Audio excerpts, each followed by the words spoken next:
Assalamualaikum warahmatullahi wabarakatuh. Waalaikumsalam warahmatullahi wabarakatuh. Bismillahirrahmanirrahim. Alhamdulillahi rabbil alamin. Wassalatu wassalamu ala ashrafil mursalin, imamil muttaqin, sayyidil ghurril muhajjalin, wa ala alihi wa ashabihil mujahidin at-tahirin, amma ba'du. Saudara-saudara kaum muslimin rahimakumullah. Satu hari ketika seorang ulama besar bernama Al-Imam Al-Faqih Abu Lais tengah berjalan-jalan di dekat kota Basrah, berkelumpulah sekelompok orang di dekat beliau. Mereka datang mengajukan satu pertanyaan. Imam, kami ingin bertanya. Di dalam Al-Quran itu Allah Subhanahu wa ta'ala menjelaskan, Ud'uni astajib lakum. Berdoalah kepadaku, aku akan jawab doamu. Mintalah kepadaku, aku kabulkan permintaanmu. Itu dan begitu janji Allah di dalam Al-Quran. Kami, kata orang-orang tadi, sudah lama berdoa kepada Allah. Tapi kenapa sampai sekarang doa kami ini belum dikabulkan? Katanya, Ud'uni astajib lakum. Kalau kamu berdoa, aku jawab, aku penuhi, aku kabulkan doamu. Itu janji Allah. Kami sudah lama berdoa pagi, sore, siang, malam. Nyatanya sampai sekarang doa kami belum dikabul-kabulkan. Ini bagaimana? Apa ayat Quran salah? Apa Tuhan lagi lempengan gak denger?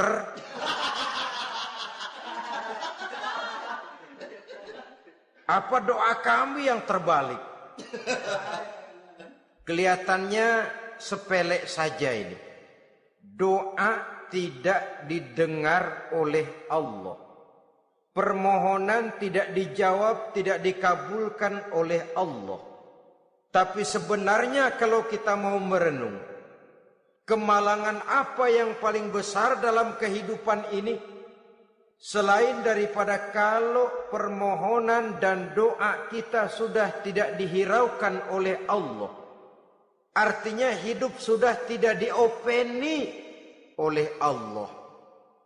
Jangankan Allah, saudara-saudara, kita nggak diopeni sama mertua saja bingung. Ini mertua diem aja, kalau saya salah apa salahnya, kalau ada yang dikepengenin apa kepengenannya, boyak ngomong kenapa diem begitu. Ini tidak diopeni oleh Allah. Kemalangan apa yang lebih malang selain daripada kalau doa tidak didengar oleh Allah? Itu sudah kemalangan yang paling malang, lebih malang dari kota Malang saya kira.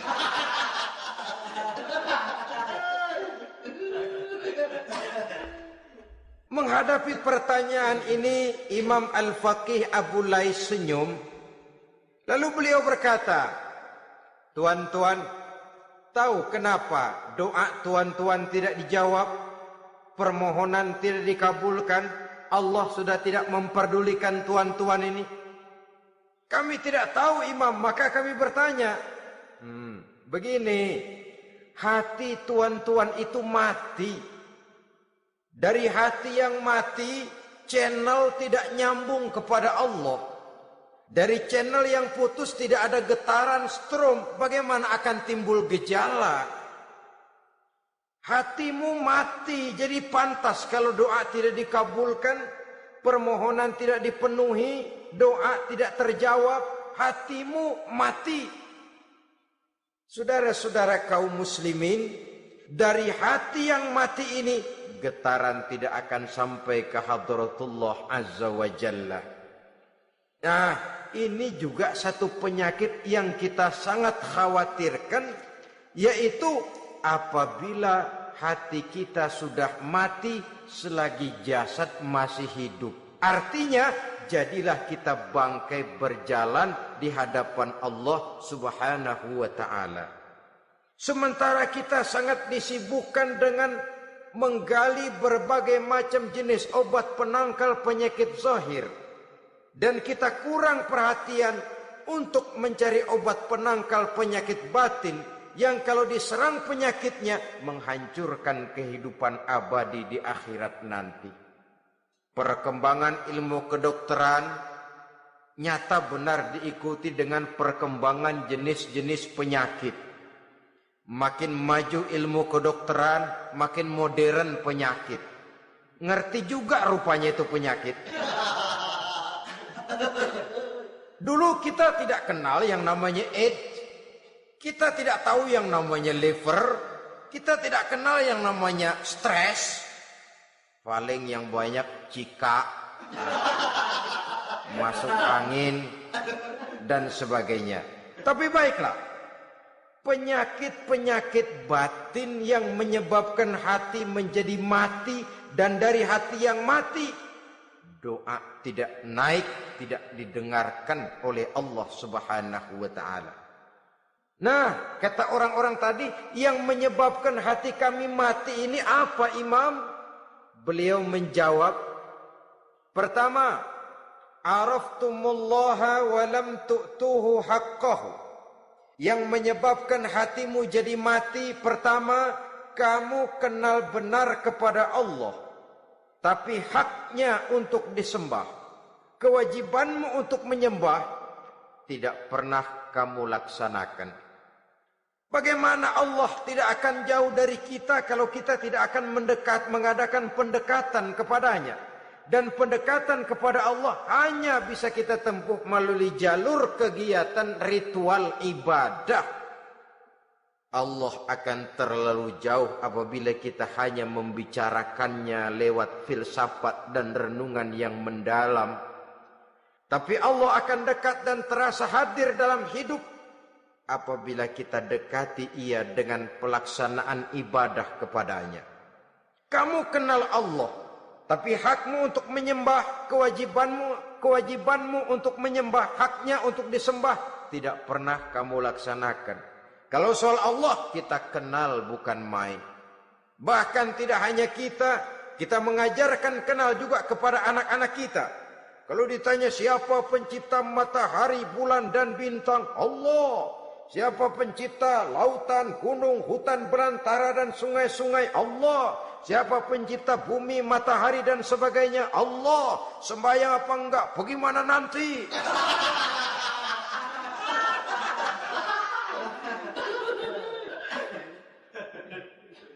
Tanpa pendekatan, Allah akan jauh. Apabila Allah jauh, maka doa tidak akan didengarkan olehnya. Oleh sebab itu, logika mengajarkan kepada kita, berpayahlah dulu, wa mal ladzatu illa ba'da ta'ab, innama al usri yusra. Di balik kesulitan menunggu kemudahan. Nikmat baru akan terasa, kelezatan hidup baru akan terasa setelah kita jerih payah banting tulang peras keringat. Rasanya memang lebih nikmat sepotong singkong hasil cucuran keringat sendiri ketimbang roti dijejelin orang. Ini berarti kita ingin mohon pertolongan kepada Allah. Sementara dengan Allah sendiri kita jauh. Sama saja dalam kehidupan kita analoginya, saudara-saudara. Orang tidak kenal kepada saudara. Tahu-tahu jauh dari saudara. Tahu-tahu datang mau minjem duit.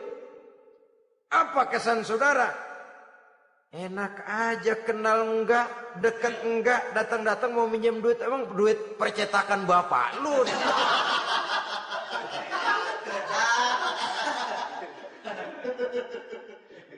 Sedangkan yang kita kenal, sedangkan yang kita bertemu tiap hari, sedangkan yang sering datang ke tempat kita, kalau satu saat dia pinjam duit, toh kita kadang-kadang masih mikir.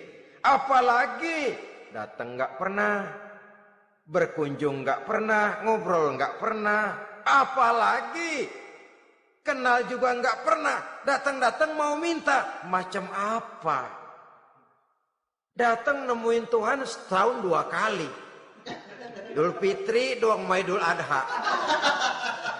Doa cerewet banget. Apa ini? Apa aja diminta. Saudara hadirin, bagaimana doa akan kabul, permohonan akan dijawab? Jikalau kita jauh dari Allah, kita kenal Allah, haknya untuk disembah, kewajibannya untuk menyembah, tidak pernah kita laksanakan. Itu yang menyebabkan hati kita lalu menjadi mati. Padahal mengenal Allah, setelah mengenalnya, mengadakan pendekatan kepadanya melalui ritual ibadah yang dicontohkan oleh Rasulullah Sallallahu Alaihi Wasallam. Ini hal pertama yang menyebabkan hati jadi mati. Kamu terlalu kenal Allah tapi tidak pernah menyembah kepadanya. Sama aja orang kerja kagak, habis bulan mau minta gaji. Karena kita jitak kepalanya. Macam apa? Kerja enggak, tahu-tahu datang mau minta gaji. Kerja dulu yang baik, habis bulan baru enggak diminta pun memang sudah ada jatahnya. Ibadah dulu kita kepada Allah. Soal Allah memberikan karunia kepada kita, itu hak Allah. Apabila kita dekat dengannya, ibadah yang kita laksanakan benar, karunia itu akan datang kepada kita. Saudara-saudara, yang kedua yang menyebabkan hati jadi mati, qara'tumul Qur'an walam ta'malu bih. Kamu baca Al-Qur'an tapi ajarannya tidak pernah kamu amalkan. Kamu baca Quran tapi isinya kamu injak-injak. Sehingga ada peringatan dari Rasul sallallahu alaihi wasallam. Beliau bersabda, "Iza azzamat ummatid dunya wa fi riwayatin dinaron wa dirhaman nuzi'at minha haibatul Islam. Wa iza turikatil amru bil ma'rufi wan nahyu 'anil munkari hurimat 'alaihim barakatul wahyi. Wa iza tasabat ummati saqatat min 'ainillah." 3 peringatan keras tapi yang merupakan gejala penyakit kita umat Islam diperingatkan oleh Nabi kita. Pertama, iza azzamat ummatid dunya. Apabila umatku telah terlalu mengagung-agungkan dunia, apabila umatku telah jatuh menjadi umat yang materialistis, segalanya diukur dari sudut keduniaan saja, nuzi'at minha haibatul Islam, maka akan dicabutlah dari mereka kehebatan agama Islam. Hilang kehebatan Islam apabila kita jatuh menjadi umat pengagung dunia, penyembah materi. Nilai kita, keberadaan kita tidak dihargai orang lain. Orang memandang kita remeh saja. Orang Islam gak ada apa-apanya, bayar aja. Bisa dibeli, bisa diatur, bisa dikerjain, garap saja. Nuzi'at minha haibatul Islam, hilang dari mereka kehebatan Islam ini. Kenapa? Mereka telah mengagungkan dunia dan menjadikannya sebagai tujuan. Padahal dunia cuma alat, materi cuma alat, harta cuma alat. Yang kedua, wa iza turikatil amru bil ma'rufi wan nahyu 'anil munkari hurimat 'alaihim barakatul wahyi. Apabila telah ditinggalkan amar ma'ruf dan nahi munkar, maka hilanglah keberkahan wahyu. Ini yang ada hubungannya dengan masalah kita. Kita baca Quran, kita tidak amalkan isinya. Bagaimana hati tidak jadi mati? Amar ma'ruf dan nahi munkar ditinggalkan orang, hilang keberkahan wahyu. Pada saat itu boleh jadi Quran ada, tapi cuma tinggal tulisan saja. Islam ada, cuma tinggal sekedar nama saja. Diseminarkan, disimposiumkan, dimuktamarkan, tapi tidak dijabarkan dalam kehidupan sehari-hari. Apabila amar ma'ruf dan nahi munkar telah ditinggalkan orang, hilang keberkahan Quran. Akibatnya apa? Apabila amar ma'ruf tidak lagi digalakkan orang, nahi munkar tidak dilaksanakan orang, lalu orang menilai sesuatu menurut seleranya sendiri. Mana yang ma'ruf, mana yang munkar, tidak ada lagi patokan utama. Kalau baik kata otaknya, dia kerjakan. Tidak baik menurut otaknya, dia tinggalkan. Agamanya adalah otak, berhalanya adalah akal. Akhirnya umat kehilangan pedoman. Tidak lagi jelas mana batas yang ma'ruf, mana batas yang munkar.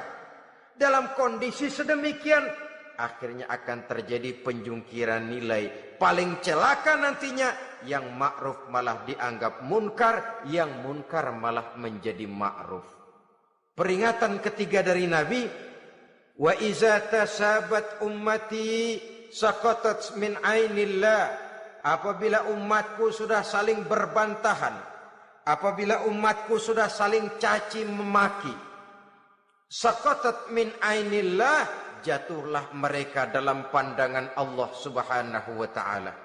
Hilang wibawa umat yang sudah saling mencaci maki, saling menjatuhkan, saling gasak, gesek, gosok. Justru agama menganjurkan kita ini saling asah, asih, asuh. Kadang yang kita praktekkan kita ini saling gasak. Yang kedua, saling gesek. Yang ketiga, saling gosok.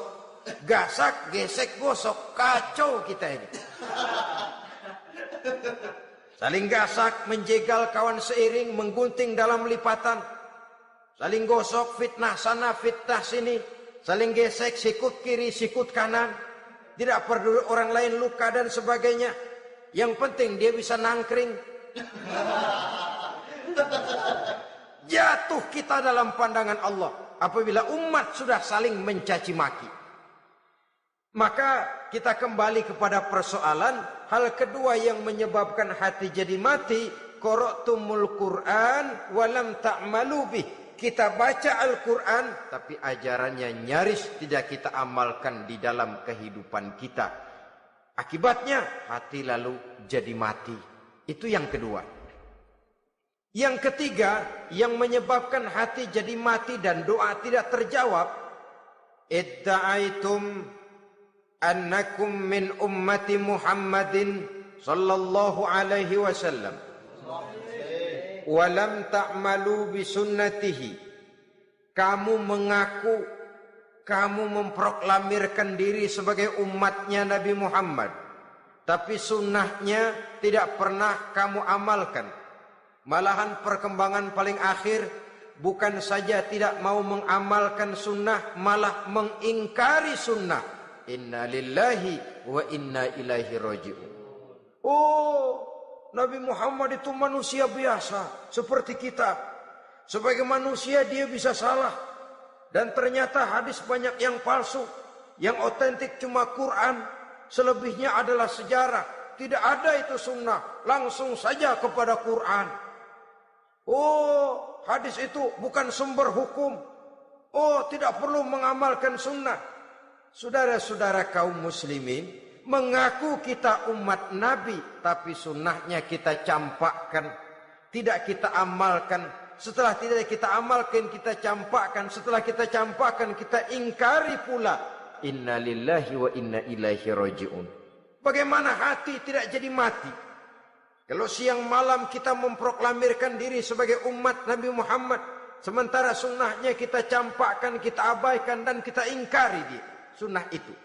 Padahal jikalau sekarang kita mengenal Islam, jikalau kita sekarang mengerti halal haram, tahu hak batil, bisa memilah dan memilih antara yang ma'ruf dengan yang munkar, itu utamanya adalah karena jasa Nabi Muhammad sallallahu alaihi wasallam. Yang dari generasi ke generasi dilanjutkan oleh para sahabat, oleh tabi'in, oleh tabi'it tabi'in, terus oleh para ulama-ulama sampai kepada kita sekarang ini. Walaupun beliau hanya berfungsi sebagai penyampai, tapi kepribadiannya dijadikan model oleh Allah Subhanahu wa taala di dalam kita melaksanakan kehidupan beragama. Bahwa beliau manusia seperti kita, memang dalam arti unsur biologisnya ya manusia, punya darah, punya daging, punya hati, punya perasaan, bisa sedih, bisa gembira, tetapi beliau itu termasuk basyarun la kal basyar, manusia yang tidak seperti manusia pada umumnya, punya spesifik, dan itu wajar sebagai seorang rasul pilihan Allah, apalagi merupakan rasul pilihan dari sekian puluh pilihan. Bahwa jamrud itu batu memang, tapi nilainya kan berbeda dengan batu kolar. Satu truk batu kolar dengan barangkali segenggam batu jamrud, nilainya tentu jauh lebih mahal batu jamrud. Kalau soal batunya, sama batunya, tapi nilainya berbeda karena esensinya berbeda.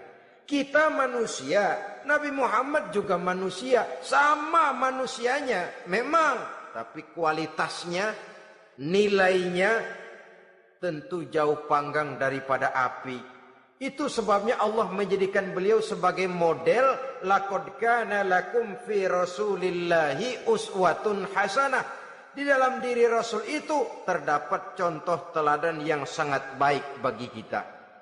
Oleh karenanya, pada pertemuan kali ini, apabila kita konsekuen mengaku umat Nabi Muhammad, marilah konsekuen juga menegakkan sunnahnya.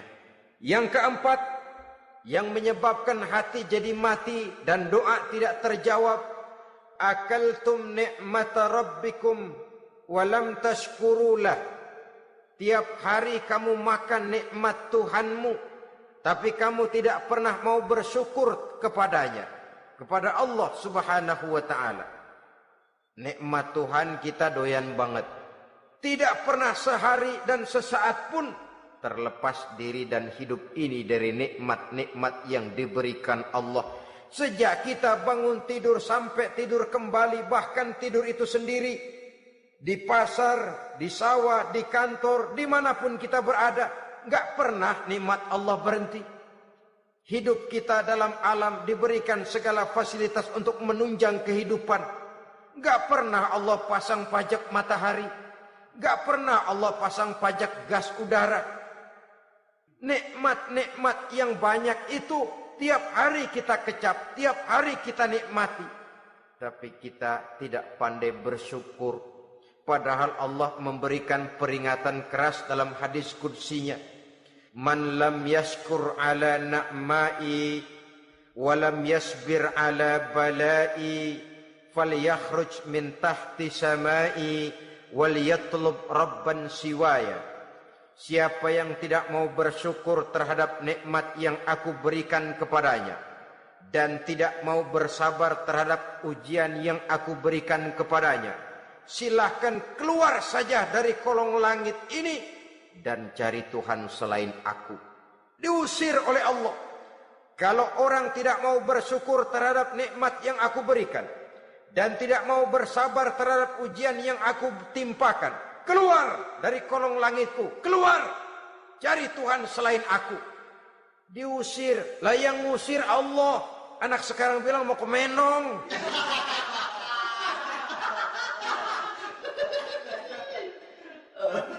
Kalau diusir kita dari Jakarta, masih bisa pindah ke Bandung. Diusir kita dari Bandung, bisa pindah ke Jogja, Solo. Diusir kita dari Indonesia, bisa pindah ke Singapura, Malaysia. Diusir dari kolong langit, mau cari langit mana lagi? Kalau kau tidak mau mensyukuri nikmatku, tidak sabar terhadap ujian yang aku berikan kepadamu, keluar saja, keluar dari kolong langitku ini, cari Tuhan selain aku. Kalau istilah kita mah Tuhan, jengkel banget udah itu. Nikmatku, nikmat yang aku berikan kau makan, tapi kepadaku engkau tidak pernah mau bersyukur. Saudara-saudara kaum muslimin rahimakumullah, wajar. Kita dulunya tidak ada, sekarang ada nikmat. Susunan biologis manusiawi kita demikian cantik, nikmat. Tinggal di bumi, fasilitas yang kita perlukan disediakan, tinggal kemampuan kita mengelolanya. Nikmat. Diberikan kita otak yang membedakan kita dengan binatang, nikmat. Diberikan kita agama, diutus para rasul untuk jadi model dalam kehidupan kita, nikmat. Kalau cara kita emang kurang apa sih? Apa yang kurang, hai manusia? Engkau tidak ada, aku adakan. Kalau aku perintahkan kau tinggal di bulan, mungkin kau tidak akan sanggup hidup. Begitu lahir juga kelepek-kelepek habis. Ya enggak ada HO2 toh di bulan. Mau ngisap apa? Aku perintahkan tinggal di permukaan bumi. Alamnya indah, fasilitas serba menunjang. Nikmati semuanya, semuanya untuk kamu, semuanya. Satu pintaku, syukuri nikmat yang aku berikan kepadamu. Ya bukan cuma syukur dalam ucapan, syukur dalam perbuatan. Banyak nikmat yang diterima, makin banyak dia sujud, makin banyak dia ruku, makin banyak dia mengadakan pendekatan kepada Allah. Syukur dalam artian berupa tindakan dan perbuatan, mempergunakan nikmat sesuai dengan kehendak yang memberikan nikmat itu sendiri kepada kita. Saudara-saudara kaum muslimin rahimakumullah. Ini penyakit yang keempat. Kamu makan nikmat Tuhanmu, tapi kamu tidak pernah pandai bersyukur kepadanya. Mensyukuri nikmat yang diberikan tadi. Bagaimana hati tidak jadi mati? Kita sibuk mempersolek jasmani, mencari obat penangkal penyakit zahir. Maka yang ramai di zaman sekarang saudara lihat, salon, fitness, senam, macam-macam jenis. Tidak ada salahnya dan tidak ada jeleknya. Tapi kalau itu sampai melupakan kita kepada memperindah batin, memperbaiki jiwa, artinya bukankah kita perlahan tapi mempersiapkan diri menjadi bangkai berjalan di hadapan Allah. Dengan operasi plastik, yang pesek jadi mancung, yang sipit jadi belok, kulit keriput jadi kencang, pipi terlalu cekung bisa diatur. Saudara-saudara, tapi kalau hati yang rusak, jiwa yang rusak, kemana lagi kita akan berobat kalau bukan kepada agama? Maka hati itu jadi mati apabila kita selalu memakan nikmat Allah dan tidak pandai mensyukuri nikmat itu. Dari hati yang mati tidak akan ada getarannya. Oleh sebab itu doa tidak terjawab. Selanjutnya yang menyebabkan doa tak terjawab dari sebab matinya hati, qultum annal mauta haqqun wa lam tasta'iddu lahu. Kamu berkata, kamu yakin bahwa mati adalah sesuatu yang benar, tapi kamu tidak pernah punya persiapan untuk mati. Padahal menurut logika, orang yang akan bepergian jauh tentu dia harus mempunyai bekal yang cukup. Semakin jauh jarak perjalanan yang akan ditempuhnya, semakin banyak perbekalan yang harus dibawanya. Dahulu, seketika beberapa jamaah dari Yaman akan melaksanakan ibadah haji dengan nekat, mereka berprinsip, pokoknya kan berangkat haji jadi tamunya Allah, nanti Allah yang akan ngelayanin. Mereka nekat, modal badan doang berangkat. Diadukan kepada baginda Rasul, lalu turun peringatan dari Allah, wa tazawwadu fa inna khairaz zadi taqwa. Jangan begitu, bawa bekal. Sesungguhnya bekal yang paling baik adalah takwa. Bahwa berangkat dengan bekal takwa itu bekal yang paling utama. Tapi bekal-bekal yang lain pun jangan diabaikan. Kalau kita akan berangkat untuk tujuan yang baik, bekal yang paling utama memang takwa. Tapi tidak berarti harus mengabaikan bekal-bekal yang lain. Begitulah, semakin jauh perjalanan yang akan kita tempuh, semakin banyak bekal yang harus kita hadapi. Kalau saudara mau pergi ke Surabaya, tidak membawa bekal kemudian berani berangkat, rasanya sih saya pikir itu bukan berani, nekat namanya. Sama saja orang belum pernah sembahyang, mati. Nekat tuh orang. Berani amat. Belum berbuat kebaikan barang sedikit pun sudah mati. Nekat namanya itu. Sama saja tadi, nggak bawa bekal apa-apa berangkat ke Surabaya. Sampai Surabaya belum tentu, sengsara udah jelas. Belum punya bekal yang baik sudah mati. Sampai ke surga belum tentu, tapi kebelangsak dan sengsara rasa-rasanya pasti itu.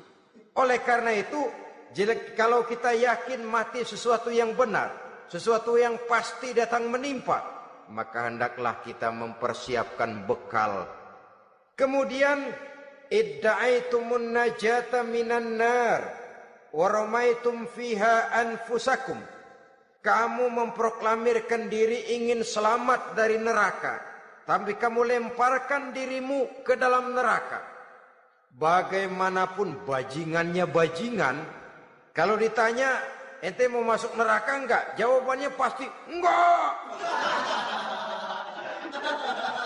Itu pasti perbuatannya sendiri yang melemparkan dirinya ke dalam neraka. Membiarkan dirinya berlarut-larut, bertimbun-timbun dalam dosa dan kesalahan, dan tidak akan ada niatan untuk memperbaiki diri. Hanyut di meja judi, habis ditelan minuman keras, fitnah sana, fitnah sini, hasud sana, hasud sini. Padahal mulutnya ingin selamat dari neraka, perbuatannya malah melemparkan dirinya ke dalam api neraka. Tidak ada orang yang lebih sayang kepada diri kita selain kita sendiri. Dan menyayangi diri itu tidak cuma dengan memandikannya sehari 3 kali, memakaikannya parfum dengan segala macam merek, memakai sabun yang wangi-wangi, minyak yang harum-harum. Lebih daripada itu, jaga dan sayangi diri. Jangan jatuhkan dia ke dalam perbuatan-perbuatan yang bisa menjerumuskan diri itu ke dalam neraka. Kemudian disambung oleh Imam Al-Faqih Abu Lais, yang menyebabkan doa tidak terjawab karena hati mati.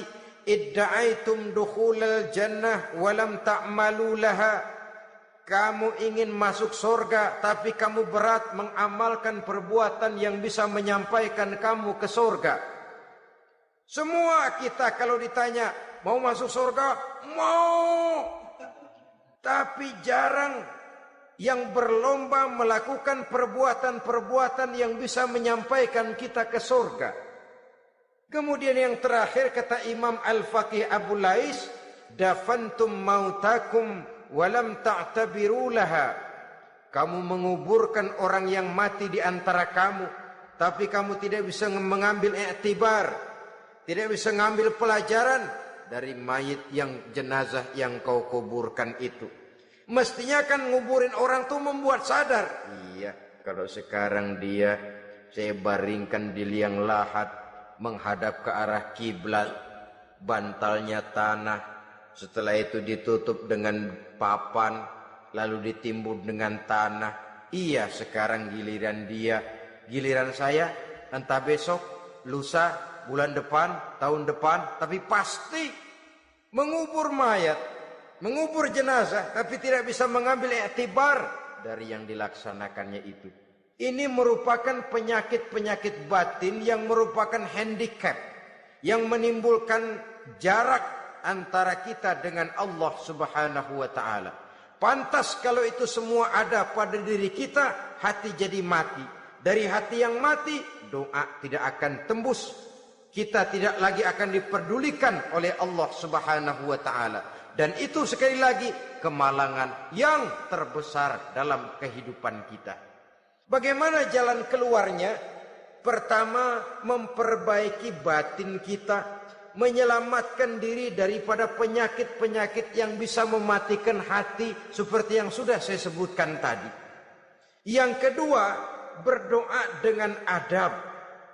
Sehingga tata cara di dalam kita bermohon kepada Allah Subhanahu wa taala dibicarakan secara khusus oleh Al-Imamul Ghazali dalam kitab Ihya beliau yang disebut adabud doa.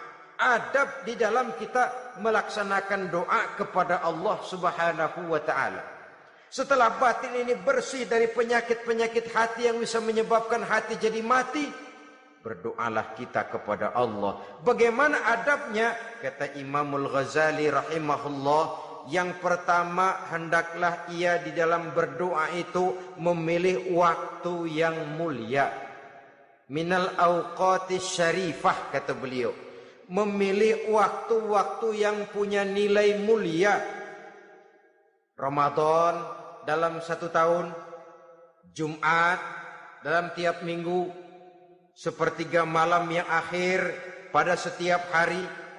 Waktu-waktu yang punya nilai mulia. Walaupun misalnya saudara berdoa pada hari Kamis, tidak ada halangannya Allah mau kabulkan. Ini tidak berarti bahwa kalau sudah berdoa hari Jumat lalu hari Kamis tidak mau berdoa, tidak. Lebih memilih mengintai waktu-waktu yang punya nilai mulia.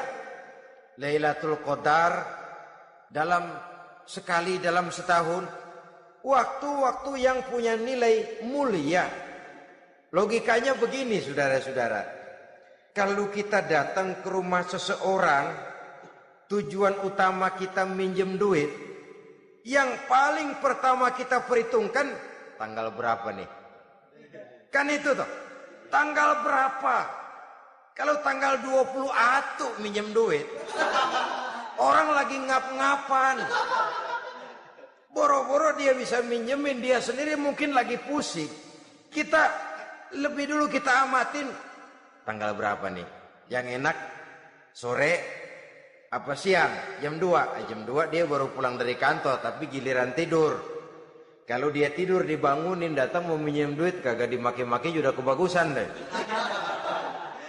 Kan kita lihat waktunya, timingnya kata orang sekarang.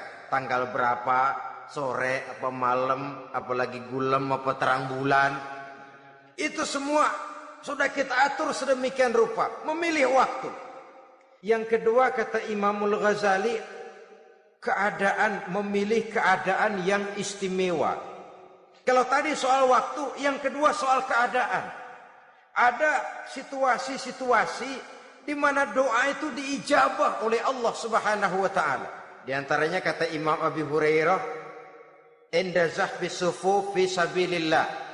Pada waktu mengatur barisan perang membela agama, di situ doa kabul.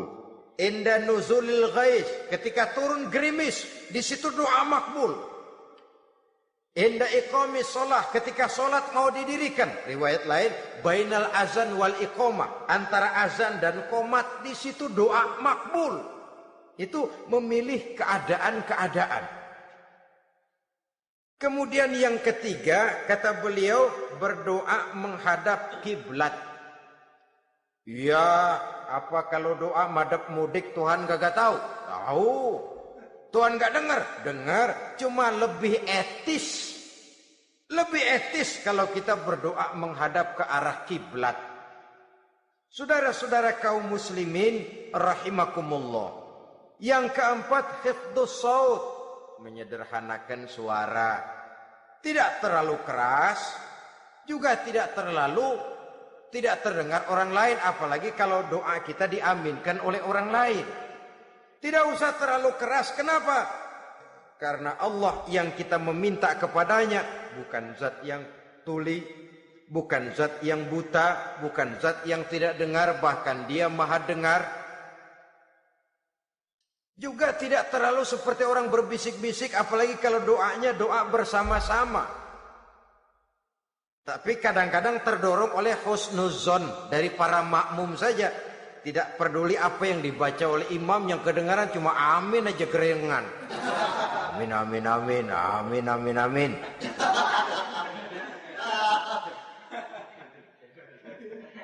Juga tidak terlalu keras.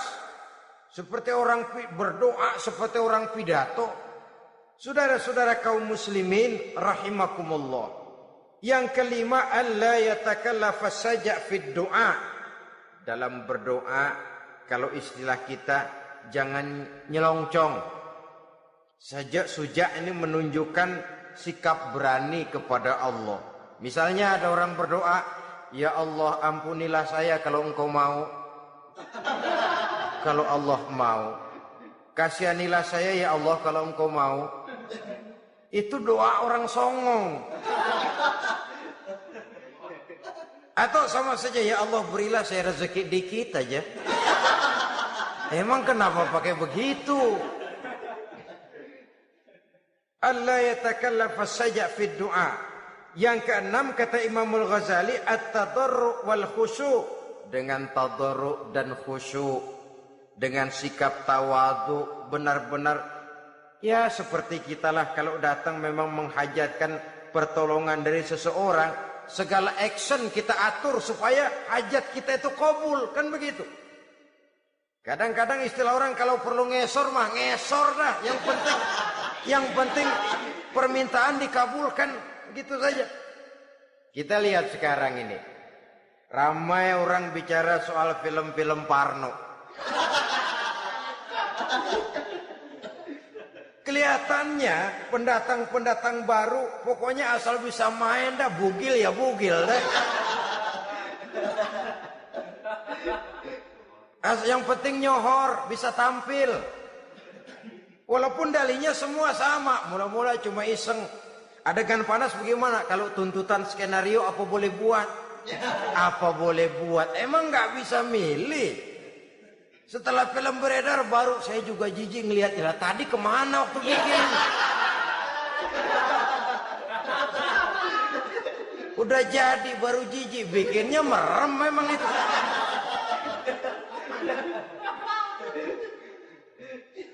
Tapi ada satu analogi, asal bisa main, asal bisa tampil di layar, apa saja jadi taruhan sudah. Bugil ya bugil dah, nggak soal dah. Pokoknya bisa main, tampil, nyohor, masuk koran. Udah seperti kata-kata orang Arab, bul ala zamzam fatu'raf. Kalau pengen terkenal, kencingin sumur Zamzam. Artinya apa? Bikin yang aneh-aneh, yang orang nggak kerjain, ntar ngetop. Yang ngetop lempengan jeleknya. Sumur Zamzam dikencingin, kan nyohor itu. Sedunia orang kenal. Kenapa? Gila. Saudara-saudara kaum muslimin rahimakumullah, sangat kita sayangkan kalau lalu orang berlomba-lomba dengan cuma modal paha mulus, wajah cantik, dimauin apa saja mau, lalu bisa tampil. Akibatnya yang jadi korban adalah anak-anak kita. Disuguhi tontonan-tontonan yang meracuni jiwa mereka. Walaupun akibatnya barangkali ya lain, seperti band orkes dengan film memang akibatnya tidak langsung ya. Kalau band orkes akibatnya langsung, dia bisa berantem di tempat lokasi. Film orang nonton tahu dia di tempat itu, bukan di tempat itu dia praktek, pulang jadi pikiran dia. Tadi serem ya, ntar kalau udah kesempatan kita praktek. Nah, ntar ngancemnya itu yang gak enak. Tapi yang saya analogkan dengan persoalan kita, tingkah pola artis apapun dilakukan asal bisa main. Nah itu tuh, asal dapat kesempatan acting. Dalihnya ya tuntutan skenario lah, iseng lah, macem-macem lah. Tapi yang jelas satu target, saya harus dapat kesempatan main. Untuk sampai ke situ cara apa saja harus saya tempuh. Tidak peduli harus menginjak-injak norma dan budaya bangsa yang luhur.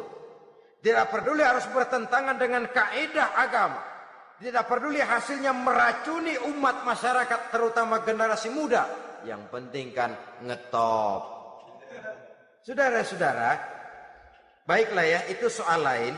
Tapi soal kita ialah at-tadarru wal khusyu'. Bermohon kepada Allah dengan tadarru', khusyuk dan tawadu. Seperti kalau kita mau bermohon kepada seseorang, kita merendahkan diri. Pak, saya memang orang gak mampu pak. Utang saya udah selebar kampung pak. Anak udah 16 seperempat. Apa saja kita meratap, menghibah, mengeluh, merintih, ujungnya kan yang penting gue minjem duit dapat dah gitu. Apa kayak diomongin, pokoknya pulang bawa duit, itu saja. Itu strategi manusiawi. Kalau ini kita adakan konteks, oh iya, kepada Allah lebih lagi kita tadarruk, khusyuk, tawadhu. Doa dengan tawadhu, sebab kita akan bermohon kepada yang serba maha. Menghadap ke arah kiblat, duduk bertafakur dengan khusyuk, tawadhu. Jangan doa sembari tolak pinggang.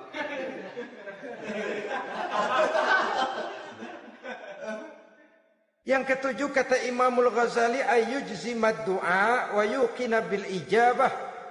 Hendaknya dia menjazamkan doanya itu dan yakin bahwa doanya akan dikabulkan oleh Allah. Sebab kata Nabi, innallaha la yaqbalu du'aan min qalbin ghafilin lahin. Allah Subhanahu wa taala tidak akan menerima doa dari hati yang lalai dan main-main. Doa ke orang ugah-ugahan.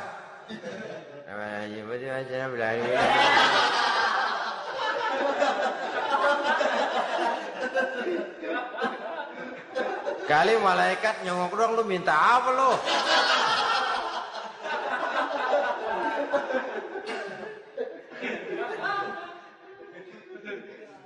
Seperti tadi itu, kita datang mau minjem duit sama orang, ngomongnya ogah-ogahan. Minjem duit dikasih syukur enggak, ya udah. Ya enggak dah, enggak dikasih sudah. Kenapa? Mintanya begitu. Enggak serius dan enggak yakin bahwa doanya akan dikabulkan. Kalau kita sudah punya keyakinan, jangan-jangan doa saya enggak diterima Allah. Enggak. Kata Allah, ana inda zonni abdi bi. Aku sih bagaimana menurut sangka hambaku kepadaku saja. Kalau sangkanya baik, aku baik. Kalau sangkanya doanya dikabulkan, aku kabulkan. So itu doa harus dengan pasti dan harus dengan yakin doa itu akan dikabulkan dan meluruskan harapan. Membenarkan cita-cita, meluruskan maksud apabila doa itu dikabulkan oleh Allah Subhanahu wa taala. Saudara-saudara, oleh karenanya jangan doa setengah hati. Jangan berdoa sambil main-main. Apalagi menghadap kiblat dengan dua tangan terangkat sebagaimana dicontohkan oleh Rasulullah sallallahu alaihi wasallam. Bahwa berdoa tanpa mengangkat kedua tangan pun Allah tahu. Allah dengar, tapi kelihatannya kurang serius. Seolah-olah terserah ada Tuhan, mau dikasih ya kasih, enggak ya udah. Seolah-olah kita tidak serius dalam berdoa. Kemudian yang berikutnya kata Imamul Ghazali, ayyaftatahad du'a bi zikrillah fala yabda'u bisu'al. Hendaknya dia mulai berdoa itu dengan menyebut nama Allah, berzikir kepada Allah. Fala yabda'u bisu'al, jangan langsung memulai dengan permintaan. Ini tata krama etisnya. Sama juga orang kirim surat, salam sejahtera kami haturkan. Padahal mah nggak ada itu juga nggak apa-apa. Itu kan maksud mukaddimah saja. Besar harapan kami semoga Bapak dan keluarga di sini pun berada dalam keadaan sehat walafiat.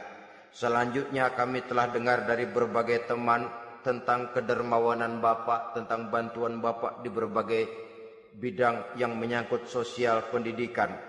Sehubungan dengan itu maka kami bermaksud mengajukan permohonan. Baru masuk itu mah 15 kalimat kesonoin, urusan lain. Intinya sehubungan dengan itu kami bermaksud memohon kepada Bapak.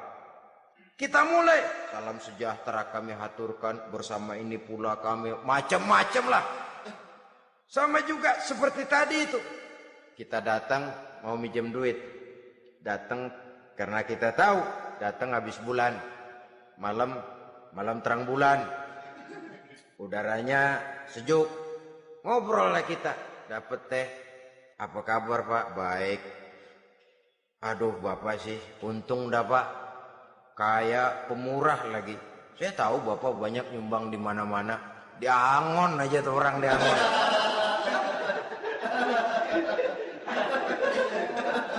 Kira-kira udah mau telap aja baru dikedat. Ngomong-ngomong Pak, nah mulai nih kalau udah ngomong dah tuh mulai. Baru masuk. Jadi etisnya berdoa itu dimulai dengan zikrullah. Karena itu umumnya dimulai dengan Alhamdulillahi Rabbil Alamin. Kita puji dulu Allah. Alhamdulillahi Rabbil Alamin. Hamdan yuwafi ni'amahu wa yukafi'u mazidah. Kita puji dulu Allah. Seperti orang tadi lah. Kita puji dulu kebaikannya. Walaupun pada akhirnya kita minjem duitnya. Sebenarnya Allah nggak perlu dipuji toh. Dipuji atau tidak Allah tetap termulia. Ini etis manusia. Allah tidak berharap untuk dipuji oleh manusia. Allah tidak untung seluruh alam memujinya. Manusia mau muji atau tidak itu urusan manusia sendiri. Allah tidak minta untuk dipuji. Allah juga tidak gila kepada pujian. Kalau kita memulai doa dengan pujian, etis kita kepada Allah Subhanahu wa taala di dalam kita bermohon kepadanya. Saudara-saudara kaum muslimin rahimakumullah. Kemudian menyesuaikan doa dengan kondisi. Ini termasuk syarat batin ya, taubat, waraddul mazalim kata Imam Ghazali, menolak segala macam kezoliman. Artinya kalau berdoa tuh tahu diri. Kalau gaji kita sebulan 700 atau 800, 900 ribu. Berdoa minta rezeki 1 juta. Itu tahu diri namanya. Kan cuman kurang 100 ribu. Ya, kalau kerja kagak minta gajian 1 juta. Pengen doa dikabulkan. Rasanya secara etis nggak tahu diri orang berdoa seperti itu.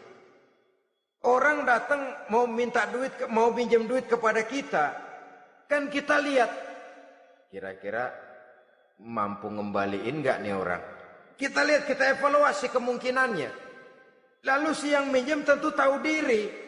Kalau memang kekuatannya ngembaliin, tidak seperti kekuatannya mulangin, hendaknya dia timbang rasa. Begitu juga kepada kita etisnya kepada Allah Subhanahu wa taala. Tahu diri, menyesuaikan doa dengan keadaan. Kalau tidak ada gap terlalu jauh panggang daripada api, nanti nasibnya bagai si pungguk merindukan bulan. Apabila adab-adab di dalam berdoa ini kita perhatikan, sejak dia dari adab yang zahir sampai kepada adab yang batin, kemudian penyakit-penyakit yang membuat hati itu jadi mati, maka insya Allah doa kita dijabah oleh Allah Subhanahu wa taala. Dalam Al-Baqarah ayat 186 Allah Subhanahu wa taala menjelaskan, wa iza sa'alaka ibadi anni fa inni qarib ujibu da'watad da'i iza da'ani falyastajibu li wal yu'minu bi la'allahum yarshudun. Apabila hambaku bertanya kepadamu Muhammad tentang aku, kata Allah, fa inni qarib, katakan kepadanya aku dekat sekali dengan mereka. Ujibu da'watad da'i iza da'ani, aku akan jawab, aku kabulkan permohonan orang-orang yang berdoa kepadaku. Falyastajibuli wal yu'minu bi, maka hendaknya mereka juga menjawab panggilanku atas dasar iman kepadaku. La'allahum yarsyudun, semoga dengan ini mereka kelak mendapat petunjuk.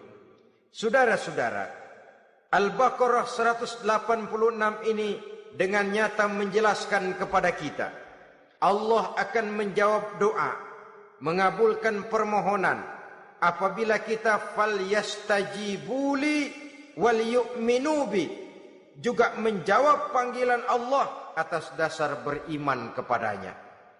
Logikanya tadi itu, araftumullaha wa lam tu'tuhu haqqahu. Kita tidak pernah mau menjawab panggilan Allah sementara kita berharap doa kita dijawab oleh Allah. Apa enggak pincang? Apa enggak berat sebelah? Panggilan Allah kita berat memenuhinya, sementara kita sangat berharap agar permohonan kita, seruan kita dikabulkan oleh Allah. Menjawab panggilan Allah atas dasar beriman kepadanya. Kenapa? Ada orang menjawab panggilan bukan berdasarkan iman, tapi karena target lain. Datang sembahyang Jumat paling dulu, target utamanya pulang juga paling dulu nyabet sendal, nyabet sepatu. Menjawabnya iya, tapi tidak karena iman. Jadi apabila kita rajin menjawab panggilan Allah atas dasar beriman kepadanya, maka seruan, permohonan, doa niscaya dikabulkan olehnya. Ini saja, mudah-mudahan ada manfaatnya. Terima kasih atas segala perhatian. Mohon maaf atas segala kekurangan. Usikum wa nafsi bitaqwallah. Wassalamualaikum warahmatullahi wabarakatuh.